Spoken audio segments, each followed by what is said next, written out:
Hello, good morning everybody. How are you? बहुत बढ़िया। चलो, तो this is my second video on magnetic effects of electric current. Okay, that means moving charge and magnetism.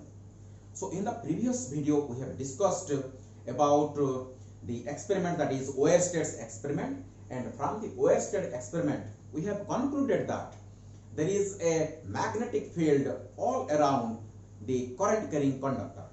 So current carrying conductor, कोई भी conductor में अगर current flow करेगा, इसकी चारों तरफ एक मैग्नेटिक फील्ड डेवलप हो रहा है. उस एक्सपेरिमेंट से हमको पता चला.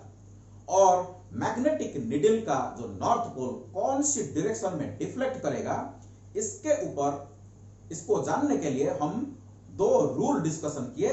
एक हुआ हमारा स्नो रूल और दूसरा हमारा एम्पियर्स रूल.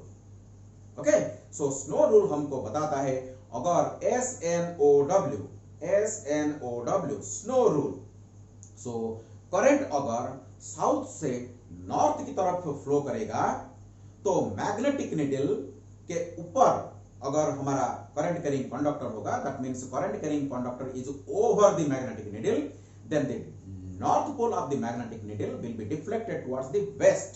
SNOW. थोड़ा सा रिवाइज कर लेते हैं. सो SNOW.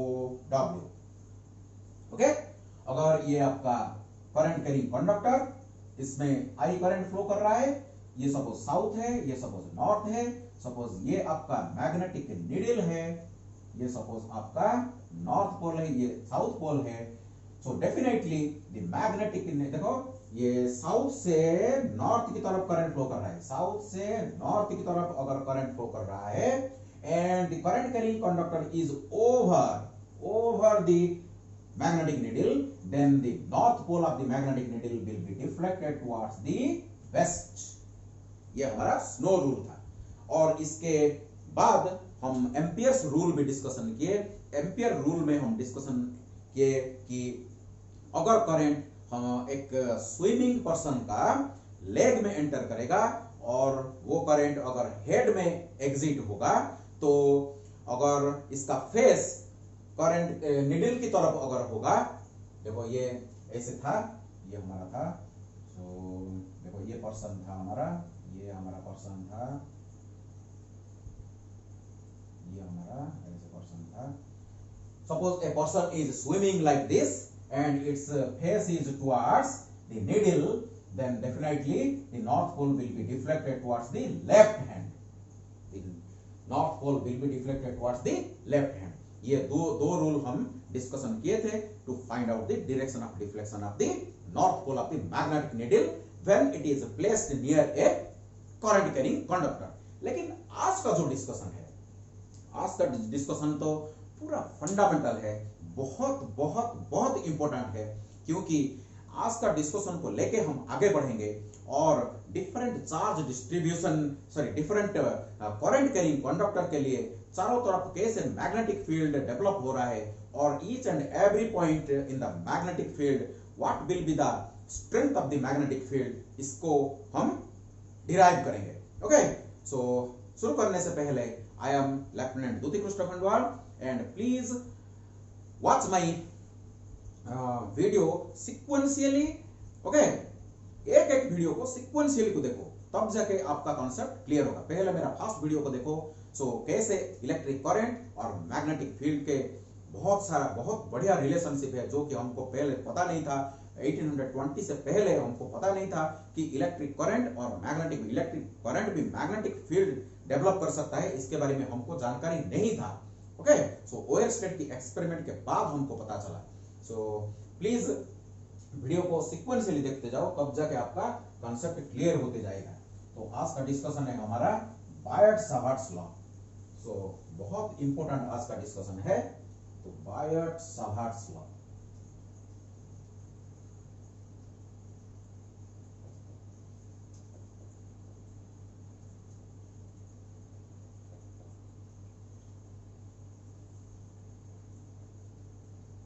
बायट-सावर्ट्स लॉ. देखो, Biot Savart's law is used to find out the strength of the magnetic which is called your, it is represented by magnetic induction. देखो एक सपोज करंट कैरिंग कंडक्टर है, ये एक करंट कैरिंग कंडक्टर है, this is part of the current carrying conductor, that means a circuit है, कहां battery होगा, okay, definitely current is flowing in this direction means there is a battery somewhere, okay, I am showing the part of the conductor, that means part of the whole circuit, I am showing the part of the whole circuit। so इस direction में suppose I current flow हो रहा है, okay, हम क्या करेंगे, एक छोटा सा एलिमेंट हम कंसीडर करेंगे, suppose this is my small element, suppose ये पूरा conductor A B section I am showing you, in this I current is flowing in this direction, okay, this is the direction of current flow, this is the direction of the current flow, and this small length let it be dl, okay, and vectorially it is represented by a physical quantity that is called your current element, this idl is called your current element। so जो ये पूरा conductor ऐसे छोटा छोटा current element लेके तैयार हुआ है, देखो छोटा छोटा एलिमेंट मिलके ये पूरा कंडक्टर हमारा बन जाएगा। तो हम ये बायट-सावर्ट्स लॉ को यूज करके कोई भी एक आर्बिट्ररी पॉइंट में, कोई भी एक arbitrary point, let it be P, okay, हम मैग्नेटिक इंडक्शन निकालेंगे, magnetic induction, okay. So magnetic induction is a vector quantity, so it is represented bye D। So magnetic induction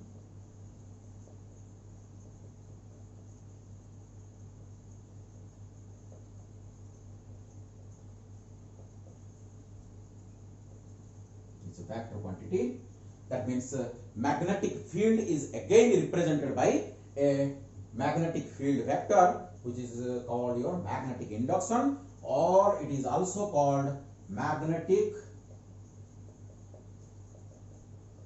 flux density।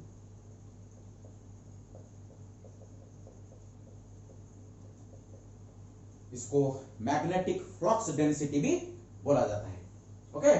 So it is also a vector field, magnetic field is also a vector field just like your electric field। so ये point में मेरा B का value क्या होगा due to this small element. So small element के लिए अगर मैं क्या करूंगा, यहां से एक स्ट्रेट लाइन खींचूंगा, okay, draw a straight line and put an arrowhead, this becomes a vector, this is represented by R vector, this is represented by R vector, okay।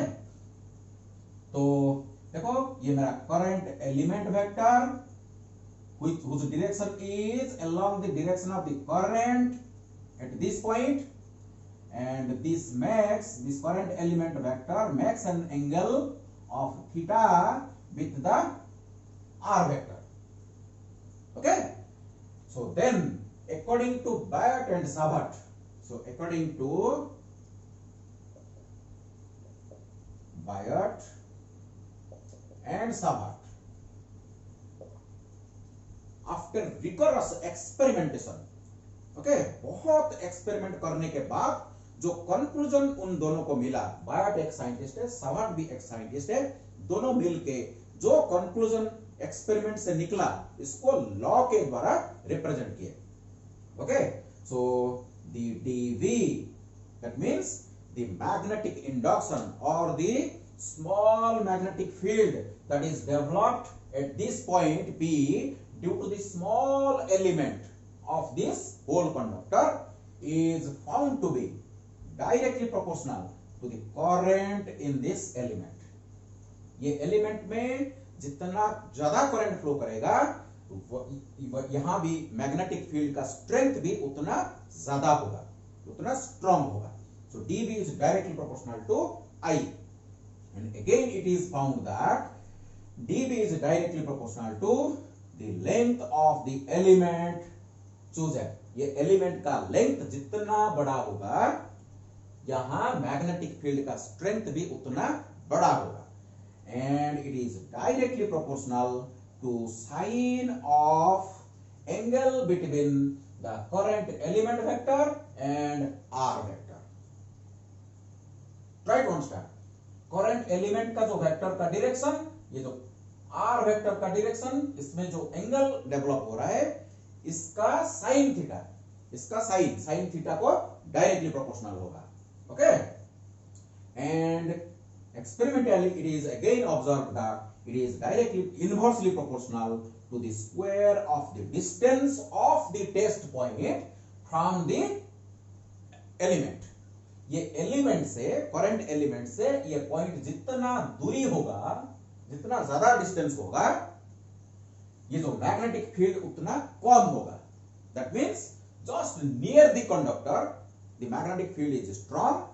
When we go away from the magnet the strength of the magnetic field will be reduced, will be decreased.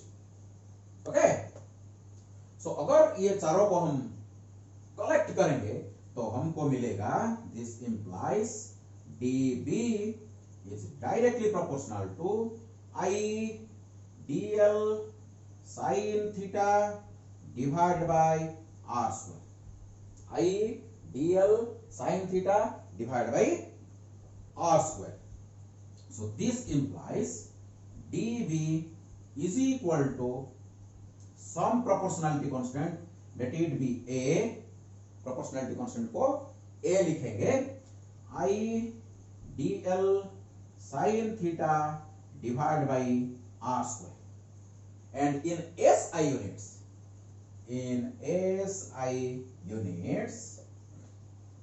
your a, the proportionality constant, is equal to mu naught divided by 4 pi. Mu naught divided by 4 pi. और इसका value है 10 to the power minus 7 weber per ampere metre. Okay, so this implies A का value अगर चाहिए तो A का value होगा A is equal, sorry mu naught का अगर वैल्यू चाहिए तो mu naught is nothing but your 4 pi into 10 to the power minus 7 weber per ampere metre. This mu zero is called permeability of free space. This mu zero is called permeability of free space, whose value is 4 pi into 10 power minus 7 weber per ampere metre. ये जो weber हम धीरे धीरे discussion करने जा रहे हैं, सो आगे पूरा सीक्रेट रिवील होता रहेगा और जितने भी नया नया सब यूनिट्स आएंगे, नई नई फिजिकल क्वांटिटीज आएंगे, इसके ऊपर बहुत सारा डिस्कशन होगा, पूरा कॉन्सेप्ट क्लियर हो जाएगा. प्लीज वरी मत हो. Weber is the unit, SI unit of your magnetic flux. जैसे हमारा इलेक्ट्रिक फ्लक्स था वैसे ये मैग्नेटिक फ्लक्स का SI unit weber. Okay, number of magnetic lines that crosses a unit area. Okay, so that is called your magnetic flux. Okay, so WB B dot ds. जैसे electric flux था E dot ds, वैसे magnetic flux is equal to B dot ds. That means number of magnetic lines that are linked with the area ds. Clear? B dot ds इसका magnetic flux का ये unit है. और देखो अगर यहाँ हम सब्स्टिट्यूट करेंगे तो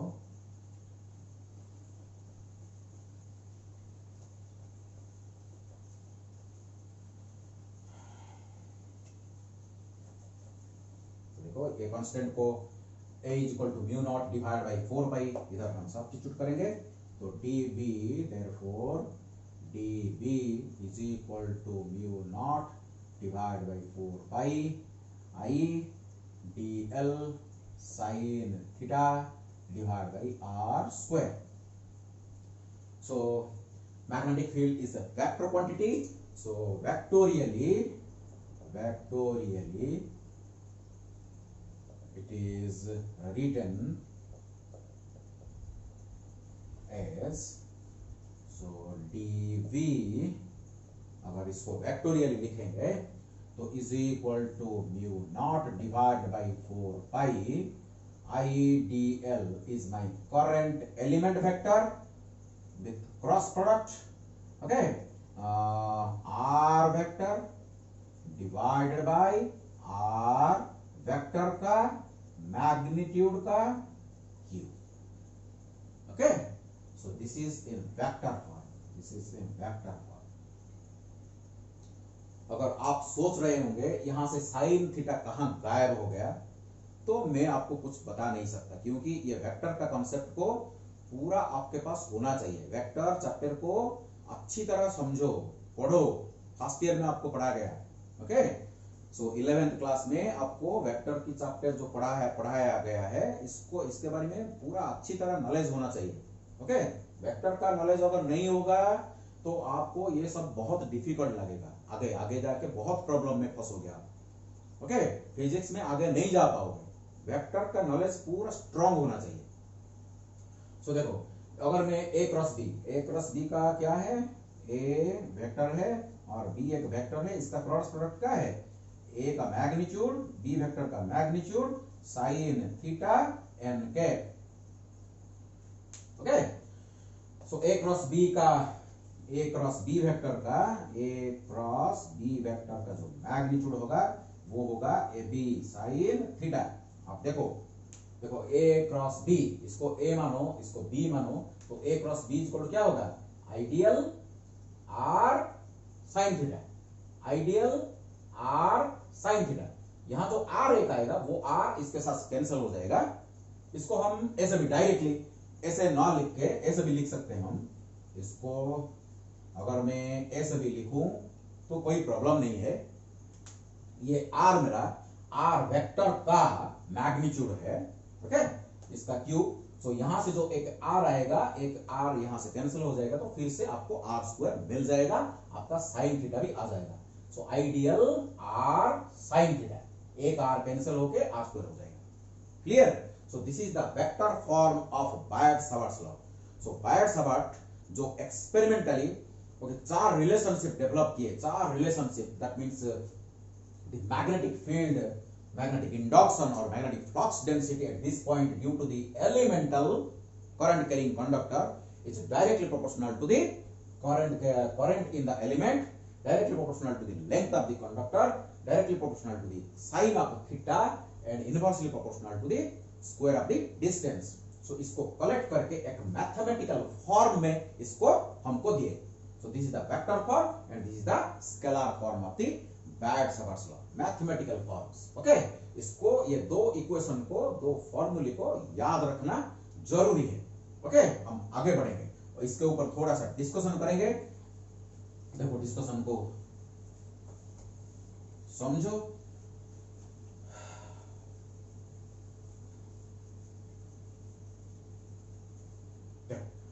सो ये जो एक्सप्रेशन, ये तो हमको मैग्नीट्यूड दे देगा। ओके, ये पॉइंट में हमको ये एलिमेंट के द्वारा जो मैग्नेटिक फील्ड डेवलप होगा, इसका तो मैग्नीट्यूड हमको यहां से मिल जाएगा, लेकिन it is a vector quantity. So what is the direction of the magnetic field at this point? What is the magnetic direction of this B vector at P point? इसको निकालने के लिए हम क्रॉस प्रोडक्ट को use करेंगे। Cross product में याद करो, सो अगर ये मेरा ए वेक्टर है, अगर ये मेरा बी वेक्टर है, ओके, ये मेरा ए वेक्टर और ये मेरा बी वेक्टर है। देखो इसे ये मेरा ए वेक्टर और ये मेरा बी वेक्टर, और ए वेक्टर और B vector both are in a particular plane, then use your right hand, that is called your right hand thumb rule. Place your stretched right hand on the first vector and curl the fingers towards the second vector. First vector के ऊपर, okay, stretch your right hand such that your thumb is perpendicular to other fingers and place it on the first vector, then curl towards the second vector. Then the direction of the thumb gives the direction of A cross B vector. तो ideal, the current element vector and R vector, ये दोनों मेरा ये ए vector मानो, इसको B vector मानो। तो first vector के ऊपर हम क्या करेंगे, हमारा स्ट्रेच्ड राइट हैंड को रखेंगे। देखो, स्ट्रेच्ड राइट हैंड को रखेंगे। और सेकंड वेक्टर मेरा बी आर वेक्टर है, सेकंड वेक्टर मेरा आर वेक्टर है। सो इसको फर्स्ट से सेकंड वेक्टर की तरफ कर्ल करो, तो thumb will give the direction of the magnetic field at this point. That means the direction of the magnetic field eight point P is into the board. इसको हम कैसे दिखाएंगे? Circle करके एक क्रॉस लगाएंगे।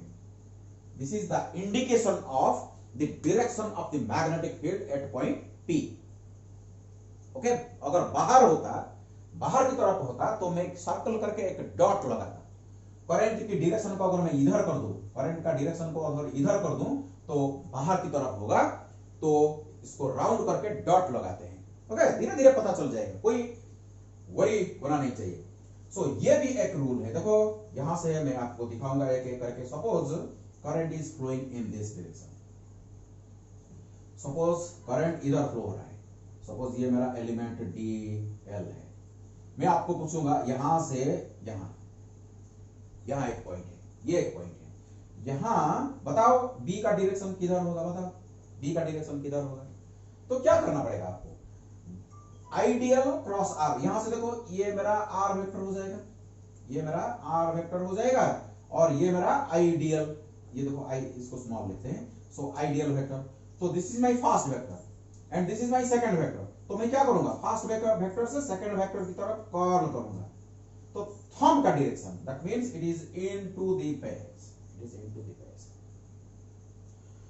अगर ये पॉइंट यहां ना होके अगर यहां होगा, ये मेरा पॉइंट है, यहां B का डायरेक्शन अगर मैं पूछूंगा आपको, तो बताओ यहां डायरेक्शन क्या होगा? तो क्या करेंगे? फर्स्ट वेक्टर के रख के हम क्या करेंगे? ये मेरा देखो R वेक्टर है, ये मेरा R वेक्टर है, ये मेरा R। सो फर्स्ट वेक्टर से सेकंड वेक्टर की तरफ हम कर्ल करेंगे, फर्स्ट से सेकंड वेक्टर की तरफ कर्ल करेंगे, ideal cross R। So this is the direction towards U, that means it is represented bye A dot. तो ये करंट कैरिंग कंडक्टर का इधर देखो क्रॉस, इधर ये देखो पूरा जितना राइट है चारों तरफ देखो ये क्रॉस ही होगा, ये क्रॉस ही होगा।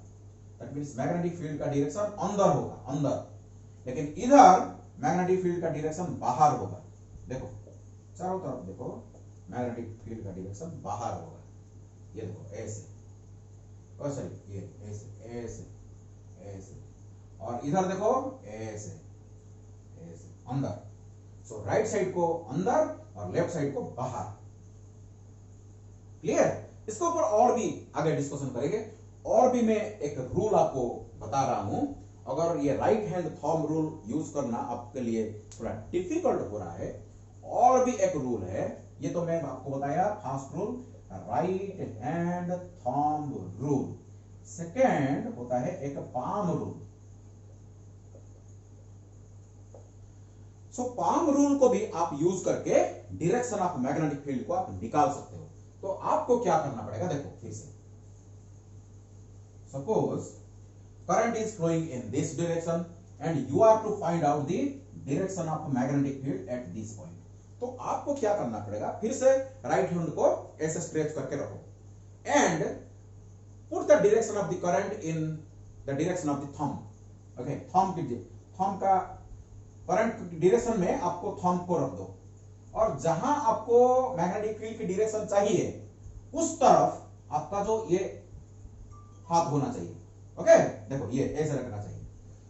तो ये जो पाम का डायरेक्शन, पाम का जो जिस तरफ होगा वो होगा मैग्नेटिक फील्ड का डायरेक्शन, इसको बोलते हैं पाम रूल। तो देखो करंट की डायरेक्शन में मैं थंब को रख दिया, और जहां मेरा B चाहिए, B का जो डायरेक्शन चाहिए उस तरफ मेरा हाथ को रख दूंगा। तो पाम किधर है? अभी into the board, into the board. तो क्या होगा? ये क्रॉस होगा। तो इधर देखो, इधर क्या हो रहा है? देखो ये क्या हो रहा है? देखो ऐसे, देखो ये मेरा थंब की डायरेक्शन, ये मेरा थंब की direction along the direction of the current, and मेरे को मैग्नेटिक फील्ड की डायरेक्शन इधर चाहिए, तो उस तरफ मेरा हाथ को रखूंगा। तो पाम किधर है? मेरा पाम का डायरेक्शन देखो बाहर है, पाम का डायरेक्शन बाहर है, तो इसीलिए मैग्नेटिक फील्ड का डायरेक्शन भी बाहर होगा। क्लियर? तो पाम रूल को भी आप यूज करके डायरेक्शन ऑफ मैग्नेटिक फील्ड को आप निकाल पाओगे। सपोज देखो आर्बिट्ररीली करंट, सपोज करंट इस डायरेक्शन में फ्लो हो रहा है, current is flowing in this direction and you have to find out what is the direction of B over here. B का direction यहां बताओ, तो क्या करोगे? तो आपको पाम रूल को हम यूज करेंगे। पाम रूल बहुत बढ़िया है, इंस्टेंटली हमको यूज हो सकता है। देखो ये डायरेक्शन जहां करंट फ्लो हो रहा है उधर हम थंब को रखेंगे और हैंड को जहां हमको डायरेक्शन चाहिए वहां तक हम स्ट्रेच कर देंगे। तो देखो पाम कहां है? बाहर है।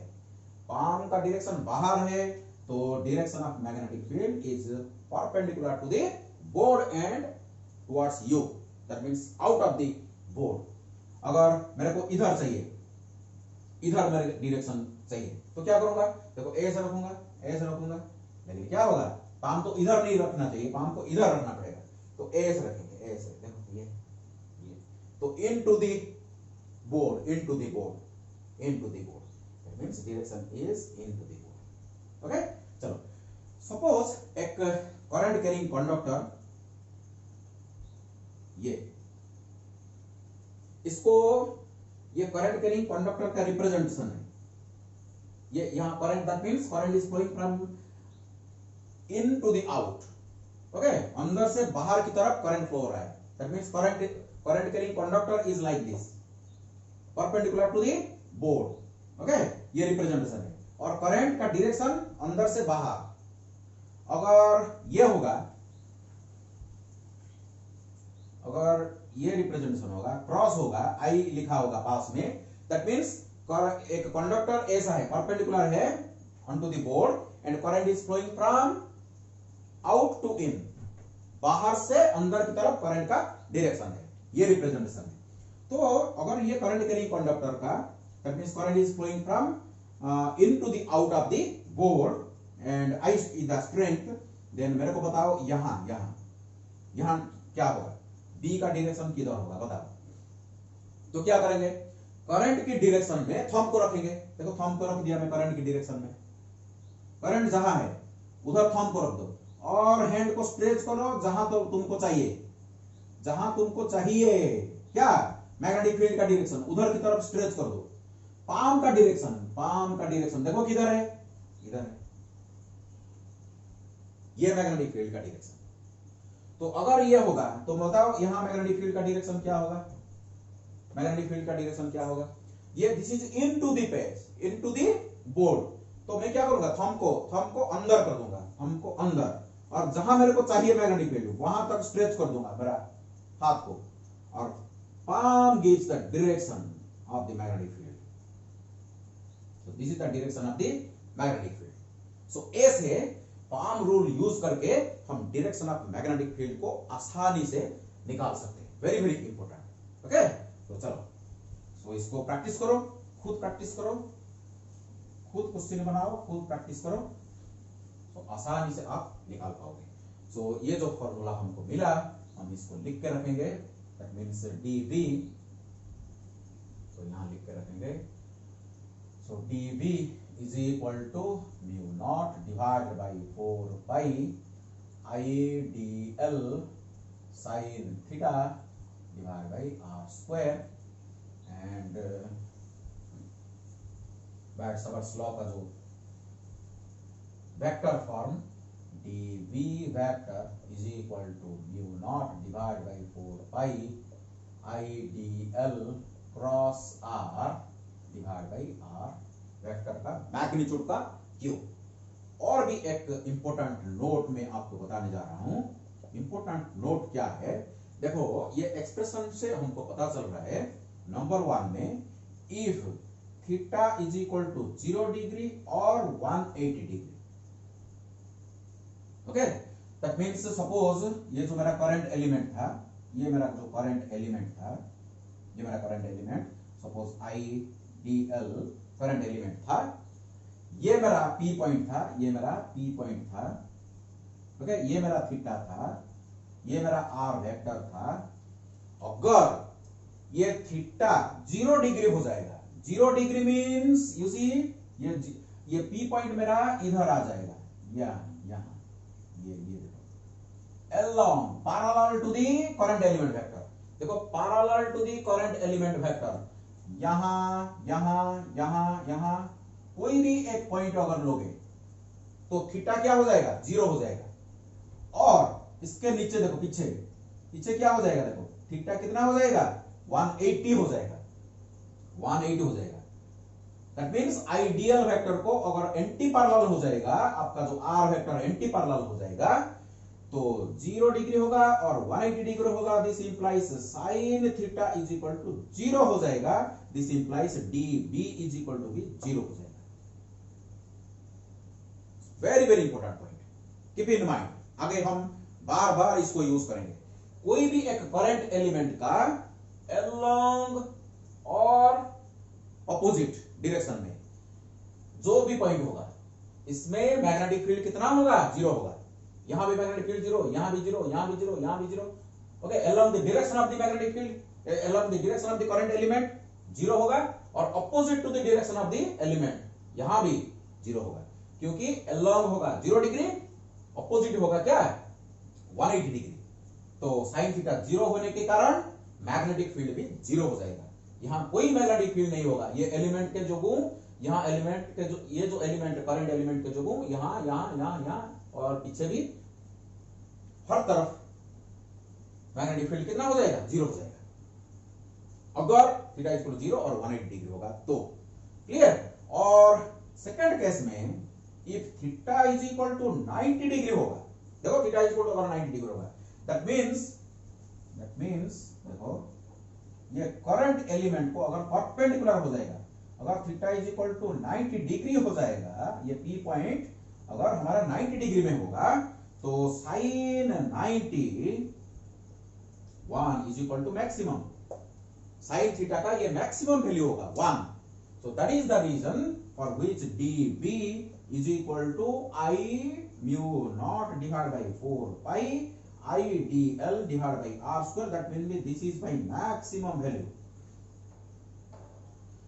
Magnetic field, the strength of the magnetic field will be maximum in the perpendicular direction. यहाँ यहाँ यहाँ यहाँ यहाँ और यहाँ यहाँ यहाँ चारों तरफ ऐसे ऐसे हर पॉइंट में मैक्सिमम होगा magnetic field. Okay, so maximum से घटते घटते घटते घटते घटते घटते अगर 0 हो जाएगा तो 0 हो जाएगा। थीटा अगर 0 हो जाएगा तो मैग्नेटिक फील्ड 0 हो जाएगा, और 180 डिग्री भी में भी 0 हो जाएगा। इधर भी डिक्रीज करेगा, इधर भी डिक्रीज करेगा। यहां डिक्रीज करते करते थीटा अगर 0 हो जाएगा तो मैग्नेटिक फील्ड 0 हो जाएगा। यहां थीटा बढ़ते बढ़ते 180 होगा, लेकिन मैग्नेटिक फील्ड घटते घटते 0 हो जाएगा। दोनों तरफ 0, यहां भी मैग्नेटिक फील्ड 0, यहां भी मैग्नेटिक फील्ड 0, लेकिन परपेंडिकुलर डायरेक्शन में मैग्नेटिक फील्ड मैक्सिमम होगा। Clear. Okay, this is my second important point, and this Baggs-Savart's law is the magnetic analog of your Coulomb's law. Clear? चलो,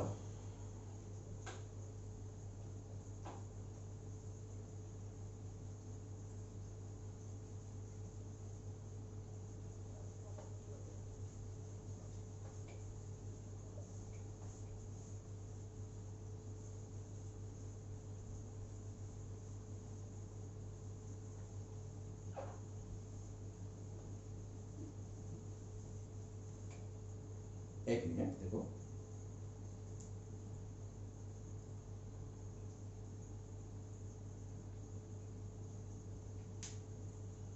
सो 33 मिनट हुआ है। चलो एक बढ़िया डेरिवेशन हम करते हैं। Application of Baggs-Savart's law। So application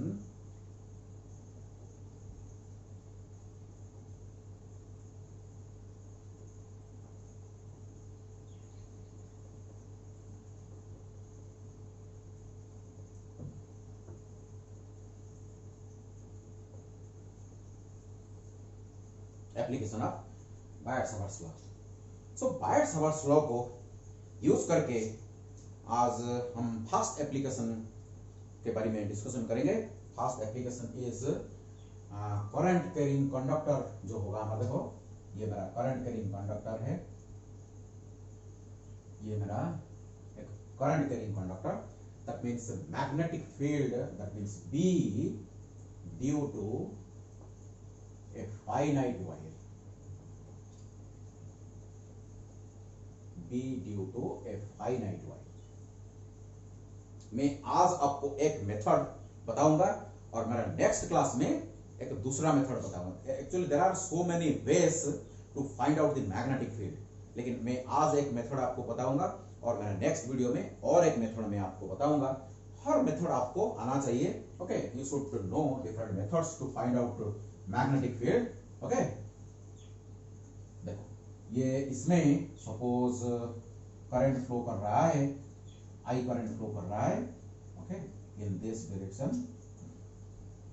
और देखो यहां एक पॉइंट है, कोई भी एक आर्बिट्ररी पॉइंट P है, ये मेरा P point, arbitrary point P। मेरे को चाहिए ये जो करंट कैरिंग कंडक्टर ये P पॉइंट में कितना मैग्नेटिक फील्ड डेवलप कर रहा है। What is the value of B, what is the value of B at this point due to this current carrying conductor. तो इसको निकालने के लिए मैं जो मेथड एडॉप्ट करने जा रहा हूं, इसको धीरे धीरे धीरे धीरे समझते जाओ। ओके, तो हम क्या करेंगे अभी, एक straight line perpendicular, foot of perpendicular खींचेंगे। Let this point be M। Okay, so definitely this is my 90 degree, so this is 90 degree. और इस डिस्टेंस को सपोज मैं R नाम रख रहा हूं। ओके, ये मेरा R है। और एक काम करेंगे, यहां एक एलिमेंट कंसीडर करेंगे। देखो यहां छोटा सा एक एलिमेंट कंसीडर करेंगे। ये एलिमेंट में ये करंट का डायरेक्शन है। सो IDL is my current element vector, so this is my current element vector. और यहां से एक स्ट्रेट लाइन यहां लगाएंगे। तो ये जो डिस्टेंस ये मेरा होगा R वेक्टर, ये मेरा R वेक्टर होगा, मैंने जो आपको बताया था। लेकिन ये फिक्स्ड डिस्टेंस को मैं R ले लिया, तो इसको मैं X लेता हूं। कोई बात नहीं, नाम में किया जाता है। ओके, इसको X लेते हैं। तो ये मेरा X वेक्टर, ये मेरा करंट एलिमेंट वेक्टर, ये this is my theta, this is my theta. Clear? और इस जो बाकी रहा एंगल, इसको अल्फा नाम रखते हैं, इसको अल्फा रखते हैं। क्लियर? तो मेरे को बताओ, ये जो मैं छोटा सा एलिमेंट कंसीडर किया out of the whole conductor, suppose ये पूरा कंडक्टर है, फाइनाइट कंडक्टर AB है, AB is my finite conductor. Okay, इसका मैं छोटा सा एलिमेंट जिसका लेंथ है DL, so IDL is the current element vector. ये जो छोटा सा एलिमेंट ये P पॉइंट में कितना मैग्नेटिक फील्ड प्रोड्यूस कर रहा है, इसको कैसे जानेंगे? ये देखो, ये तो बायट-सावर्ट्स लॉ को हम यूज करेंगे। तो Biot-Savart's law, so according to Biot-Savart's law, so according to Bayer-Savart's law, the magnetic field at point P due to this current element is equal to, देखो dB is equal to mu naught divided by 4 pi IDL sin theta divided by x square। यहाँ r square है, लेकिन ये मेरा x है, ये मेरा r है, चलिए दिस इज माई r, लेकिन मैं इसको नाम x दे दिया क्योंकि this fixed distance, this perpendicular distance is named r, इसको मैं r दे दिया। ओके, चलो कोई बात नहीं। So dv is equal to mu naught by 4 pi IDL sin theta divided by x square. पहले मेरे को बताओ, what this is the magnitude, this is the magnitude of db at this point due to this small element. What is its direction, इसके direction को बताओ। सो यहां से निकालेंगे ideal cross R, palm rule use कर सकते हैं और राइट हैंड थंब रूल भी यूज कर सकते हैं, कोई बात नहीं। तो देखो राइट हैंड थंब रूल अगर यूज करेंगे तो देखो ये देखो ए से ये मेरा first vector, ideal first vector, ये x मेरा second vector. So ideal cross R, देखो बाहर, तो मैग्नेटिक फील्ड का डायरेक्शन बाहर की तरफ है, बोर्ड से बाहर की तरफ। और देखो कहीं भी डायरेक्शन, कोई भी एलिमेंट, ये एलिमेंट, ये एलिमेंट, ये एलिमेंट, ये एलिमेंट, जितने भी एलिमेंट है देखो, सब एलिमेंट के लिए मैग्नेटिक फील्ड का डायरेक्शन कहां है, बाहर की तरफ है। तो डायरेक्टली हम इंटीग्रेट करेंगे, अगर डायरेक्शन अलग अलग होता तो इसको हम तोड़ के जोड़ सकते थे, लेकिन यहां तोड़ने की कोई जरूरत नहीं है, डायरेक्टली हम इंटीग्रेट करेंगे। चलो इंटीग्रेशन करने के लिए तो total, therefore this is the magnetic induction due to the small element, so total magnetic field due to the whole conductor is equal to integration over dv, so is equal to integration of mu naught divided by 4 pi, so I dl sin theta divided by x square। जो constant है इसको बाहर हटाते हैं। चलो देखो, तो B is equal to mu naught, permeability of free space constant quantity, 4 pi constant quantity, current flowing in the conductor is constant quantity, but you see dl is changing, dl छोटा बड़ा कर सकते हैं हम, ये चेंज हो रहा है। और देखो साइन थीटा, अगर मैं एलिमेंट इधर ना लेते हुए इधर अगर लेता तो थीटा अलग होता, इधर लेता तो थीटा भी अलग होता। सो एलिमेंट की पोजीशन के अनुसार ये थीटा चेंज हो रहा है, तो साइन थीटा भी चेंज हो रहा है और एक्स स्क्वायर भी चेंज हो रहा है। देखो एलिमेंट अगर इधर लेता तो एक्स इतना होता, एलिमेंट अगर इधर लेता तो एक्स इतना होता, तो एक्स इज ए वेरिएबल। तो तीन वेरिएबल लेके हम इंटीग्रेट कैसे करेंगे, हम इंटीग्रेट नहीं कर सकते, तो हमको क्या करना पड़ेगा, इसको एक वेरिएबल में कन्वर्ट करना पड़ेगा, एक वेरिएबल को हम कन्वर्ट करेंगे। चलो इसको एक नाम दे देते हैं, इक्वेशन नंबर 1 से एक वेरिएबल को कन्वर्ट करेंगे, वो एक वेरिएबल होगा हमारा अल्फा, अल्फा में कन्वर्ट करेंगे। ओके, देखो कैसे मैं कन्वर्ट कर रहा हूं। तो देखो ये तो ट्राइंगल का देखो एम पी, इसको कोई भी नाम दे दो, सपोज ओ,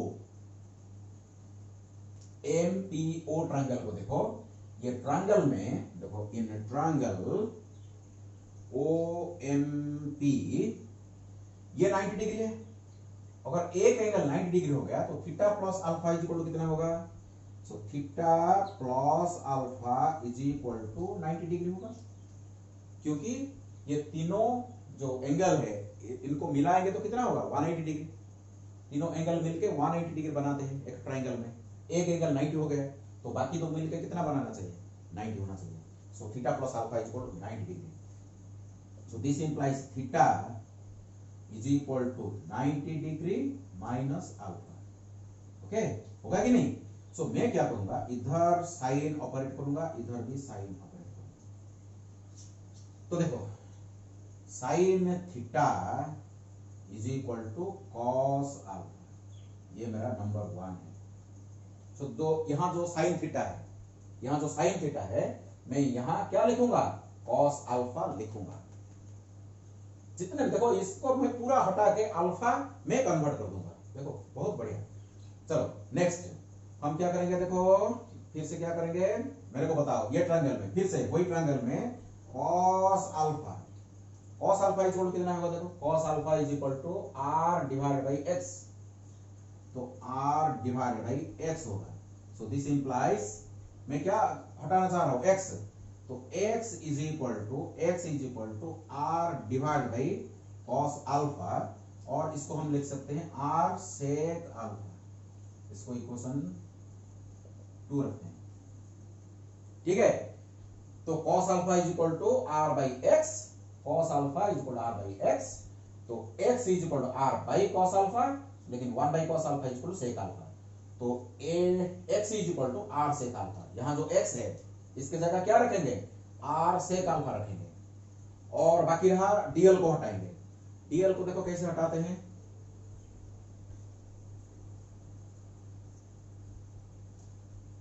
देखो इधर इधर करते हैं। तो ये ट्रायंगल में फिर से देखो, मेरे को बताओ tan अल्फा क्या है। तो tan alpha is equal to, ये मेरा सपोज L है, ये मेरा L है। सो L में जाके हम dl का एलिमेंट कंसीडर किए थे, एल में जाके डीएल का एलिमेंट कंसीडर किए थे। ये L divide by R is my tan alpha, L divide by R is my tan alpha. So this implies L is equal to R tan alpha. इसको थोड़ा सा डिफरेंशिएट करते हैं, हमको DL चाहिए, तो partial differentiation DL is equal to R, तो constant है, देखो perpendicular distance R is constant, so tan alpha alpha का differentiation sec square alpha D alpha, इसको इक्वेशन 3 रखते हैं। देखो हो गया। साइन थीटा की जगह क्या रखेंगे, साइन थीटा की जगह कॉस अल्फा रखेंगे, एस के जगह क्या रखेंगे, आर सेक अल्फा रखेंगे, और डीएल के जगह R sec square alpha D alpha रखेंगे। चलो रखते हैं, देखो क्या हो रहा है, देखो क्या हो रहा है।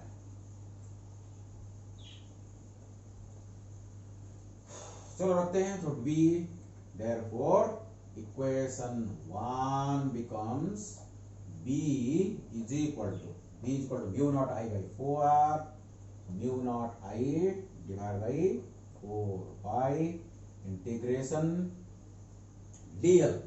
सो dl इज इक्वल टू कितना है, देखो dl is equal to r sec square alpha d alpha, तो r sec square alpha d alpha, sine theta की जगह कितना लिखूंगा, cos अल्फा, तो cos alpha divided by x square means r square sec square alpha, तो r square sec square alpha.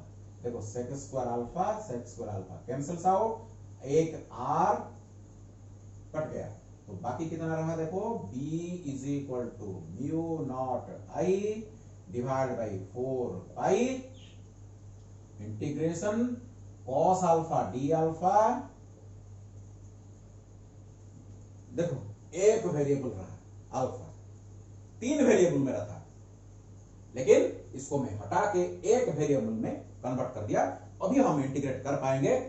देखो alpha का जो variable, limiting variable, sorry limit इसका देखते हैं, अल्फा का जो लिमिट कहां से कहां तक, इसको फिक्स करते हैं।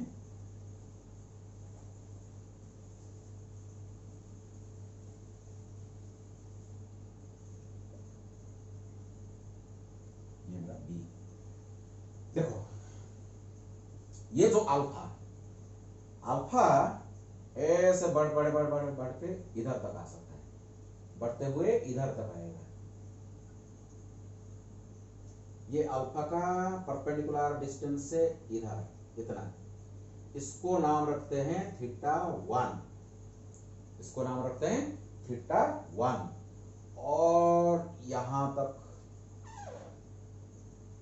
यहां ये मेरा सपोज अपोजिट डायरेक्शन में, इसलिए इसको माइनस थीटा 2 रखता हूं। तो जो ये अल्फा का जो वैल्यू है, ऊपर कितना है थीटा 1, नीचे कितना है माइनस थीटा 2। अगर कवर कर देंगे तो देखो पूरा कंडक्टर को ये कवर करेगा। तो अल्फा का जो लिमिटिंग वैल्यू माइनस थीटा 2 से थीटा 1 तक, माइनस थीटा 2 से लेके थीटा 1 तक ये वेरी कर रहा है। तो चलो इंटीग्रेट करते हैं, तो b is equal to mu naught I divide by 4 pi. देखो पहले से हम यहां माइनस थीटा रख दिया, तो आगे थीटा 2 के जगह जो वैल्यू आएगा इसको प्लस रखेंगे। परपेंडिकुलर डिस्टेंस से नीचे जितना एंगल होगा इसको हम प्लस रखेंगे, क्योंकि अभी हम माइनस इनकॉर्पोरेट कर दिए हैं ऑलरेडी, इसको दिमाग में रखना चाहिए। परपेंडिकुलर डिस्टेंस से जितना नीचे होगा जो एंगल, इसको हम प्लस रखेंगे प्रॉब्लम में न्यूमेरिकल सॉल्व करने के बाद, क्योंकि अभी मैं माइनस ऑलरेडी ले लिया, इसको याद रखो। तो cos अल्फा का कितना होगा, integration sine alpha, cos alpha का integration sine alpha, and limiting value runs from minus theta 2 to plus theta 1।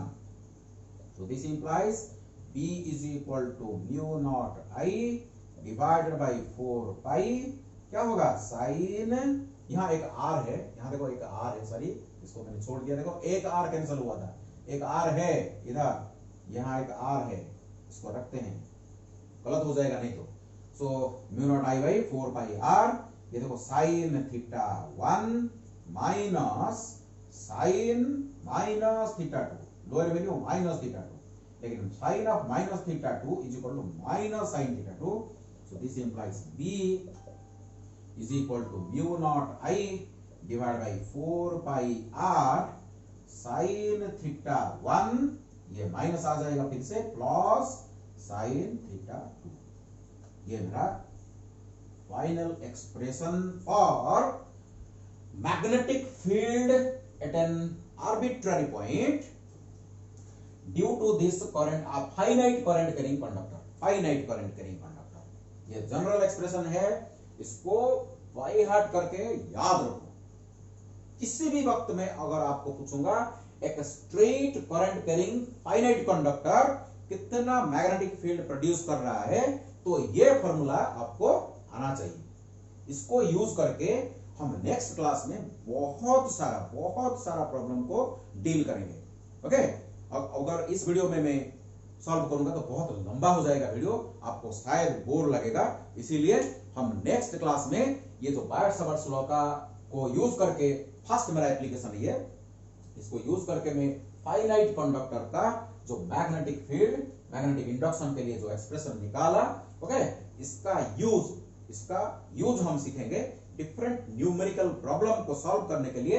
ये फॉर्मूला को कैसे यूज किया जाता है हम नेक्स्ट वीडियो में सीखेंगे। Okay, thank you all, God bless you.